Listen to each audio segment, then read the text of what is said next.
What would you do if the passenger in your cab simply vanished into thin air? Chicago, 1960.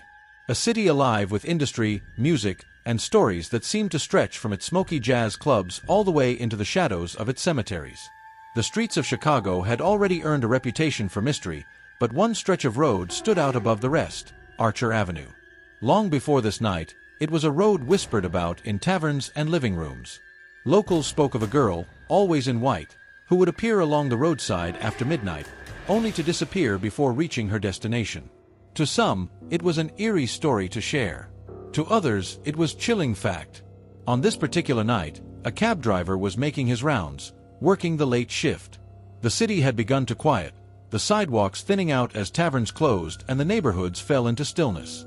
Near Archer Avenue, his headlights picked up something unusual, a young woman, standing by herself. She looked out of place, almost fragile in the way she carried herself. Distressed, but not chaotic. Pale, but with an air of calm dignity. The driver pulled over. She stepped into the cab, her movements silent, deliberate. When she spoke, her request was simple and direct: "Take me to Resurrection Cemetery." The words alone sent a subtle chill through him. Resurrection Cemetery was not just another destination. It was a place wrapped in local superstition, the burial ground tied again and again to Chicago's most enduring ghost story.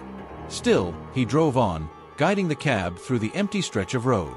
At first, there was quiet comfort in the ride. He focused on the road, letting the hum of the engine fill the silence. But soon, he realized the silence had grown heavier than it should have. He called out over his shoulder. No answer. Slowly, cautiously, he glanced back, and the seat was empty. The woman was gone.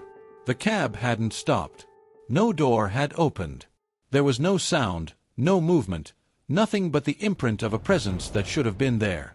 The fare remained unpaid. The driver, shaken and disoriented, pulled over to gather himself. Alone, he replayed every second in his mind, looking for the detail he missed. But there was no explanation. When he described the passenger later, his words matched a face already etched in Chicago folklore: Resurrection Mary, the phantom hitchhiker of Archer Avenue. Reports of Mary stretched back decades, with the earliest sightings recorded in the 1930s. Drivers told of a young woman in a light dress, sometimes with dancing shoes, asking for a ride along Archer Road. She was said to vanish inside cars, disappear near the cemetery gates, or, most famously, slip away just as the driver approached the front of the graveyard. The legend itself was said to come from tragedy. Some believed Mary was a young Polish-American woman killed in a car accident after leaving a nearby ballroom in the 1920s or 30s. Others insisted she had been struck by a passing car while walking home from a dance. Whoever she was, her restless spirit seemed tied to both Archer Avenue and Resurrection Cemetery, as if she were forever trying to make her way home. The cab driver's story in 1960 wasn't the only one like it. By then, dozens of locals, truck drivers, tavern owners, ordinary men and women, had reported eerily similar encounters.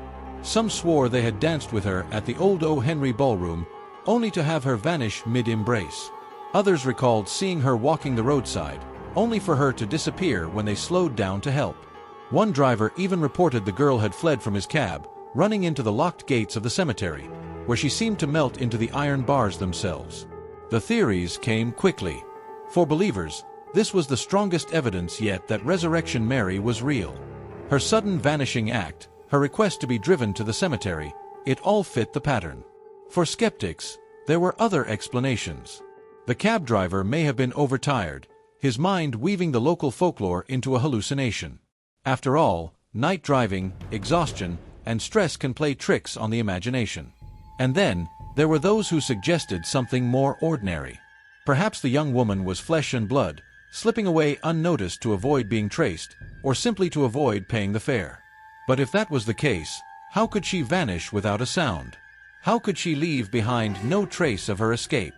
This story, like so many tied to Archer Avenue, remains unsettled.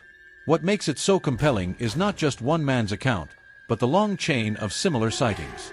Cab drivers, police officers, bar patrons, ballroom dancers, all describing the same young woman, dressed in white, forever seeking the cemetery gates. The 1960 encounter simply added another layer to Chicago's greatest urban legend. Was this a ghost, endlessly wandering the road where she died?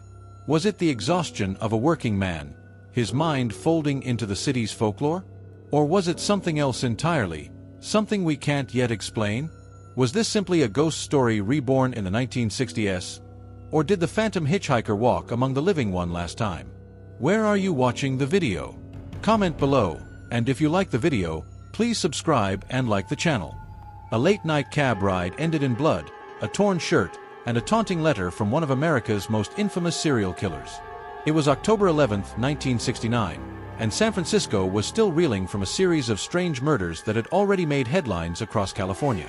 By then, the Zodiac Killer was no longer just a name whispered in the shadows. He was a looming presence, a faceless menace who had claimed responsibility for shooting young couples and sending cryptic letters and ciphers to the press. He seemed to thrive on fear, mocking the police and the public, always promising more violence to come. That night, 29-year-old Paul Stine was behind the wheel of his yellow cab. Stine wasn't just a cab driver. He was a former teacher and a graduate student working on his master's degree. Driving a taxi was simply a way to make ends meet. Shortly before 10 p.m., he picked up a passenger near Union Square. The man asked to be driven to Presidio Heights, one of the city's quietest and most affluent neighborhoods. Nothing about the request seemed unusual, but it would lead to one of the most infamous crimes in American history. When the cab reached the corner of Washington and Cherry Streets, the routine fare turned deadly. The passenger suddenly pulled a handgun and shot Stine once in the head at close range. The blast was so quick and so deliberate that Paul Stine never had a chance to react.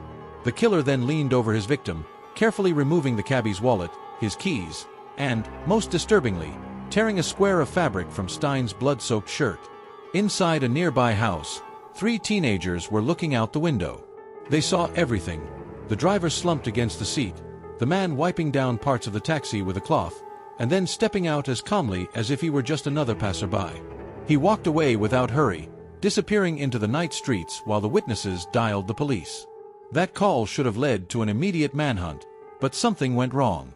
In the relay of information, the suspect was described as a black male instead of white. The error would prove disastrous. When responding officers reached the area, they actually saw a white man walking calmly on the sidewalk just blocks away from the murder scene. Believing they were searching for someone else, the officers let him go. Many now believe they looked the Zodiac Killer straight in the face, and didn't know it. The crime itself was horrifying, but what followed was even more chilling. Just 2 days later, the San Francisco Chronicle received another letter from the Zodiac. By then, his words had become a kind of sick theater, grandiose, mocking, filled with threats and taunts. But this time he included proof. Folded into the letter was that missing piece of Paul Stine's shirt, still stained with his blood. The message left no doubt: the Zodiac was claiming responsibility for the taxi murder, and he wanted everyone to know. This act was a disturbing shift in his pattern. Up to this point, the Zodiac had targeted couples in secluded areas: Lake Herman Road, Blue Rock Springs, Lake Berryessa. But here he was in the middle of a well-lit residential neighborhood, striking a single victim. Some investigators believe this was intentional, a way of proving that he could kill anywhere, at any time.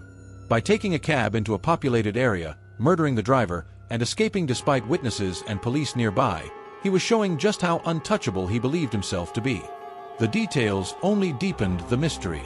Why a cab driver? Why in such a wealthy, quiet neighborhood? And what kind of killer takes a bloody scrap of clothing as a souvenir, only to mail it to the press? That single act turned Paul Stine's death from a local tragedy into a national spectacle. It also left detectives with haunting questions that would never be fully answered. Theories began to swirl almost immediately. Some suggested the Zodiac lived in or near Presidio Heights and was familiar with the area's streets, which could explain how he vanished so quickly. Others pointed to the police error in description as the critical turning point.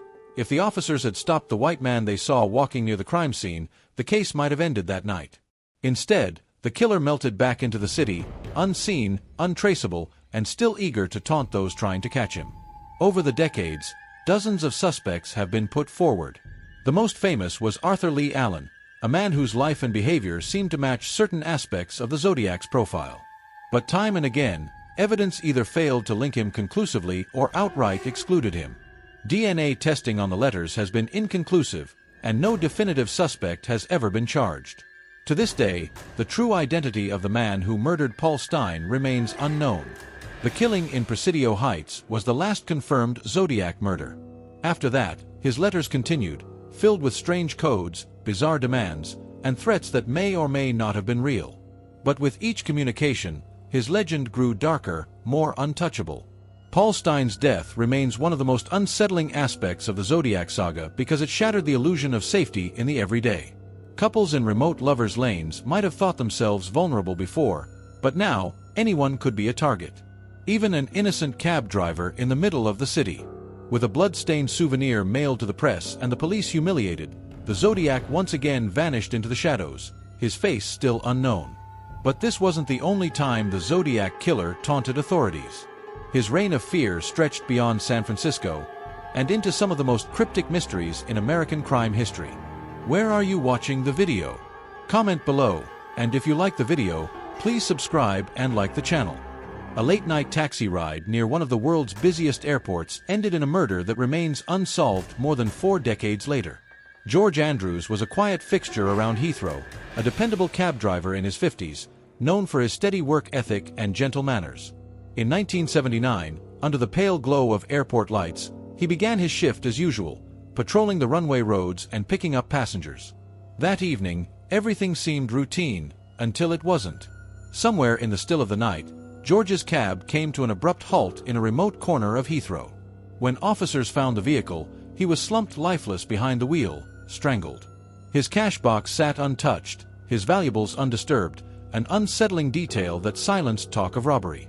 Police swarmed the scene, launching one of London's more baffling investigations of the era. Colleagues, airport staff, even late-night passengers were questioned, but no clear motive or witness emerged. In those years, forensic tools were limited. With no fingerprints, no surveillance footage, and no eyewitnesses, the case slipped into shadow. What makes this all the more unsettling is that robbery was clearly not the motive. Nothing was taken. So why target George? Had he picked up someone dangerous, lured into a calculated trap?